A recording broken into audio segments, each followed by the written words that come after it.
Good morning, good morning, good morning. It's Sabado. Ito ang ganap ngayon, Sabado. Ito na, nakaluto na. Ayan, niluluto na. Adobong manok. Atay balon-balunan, hita. Ayan, for lunch. And then, for almusal, ayan, pinangat na bisya. Ayan, kumukulo na. Palalambutin na lang yung ating tamarind.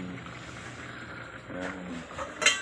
Ako ang cook ngayon, Sabado. Ang aking asawa naman, ayun, naglalaba, isang tambak na lalaban. Ayun, ang aking ate sa kabila. Nagluluto din.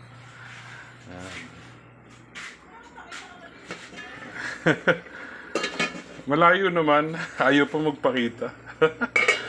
Ayan. Mamaya, luto na yan.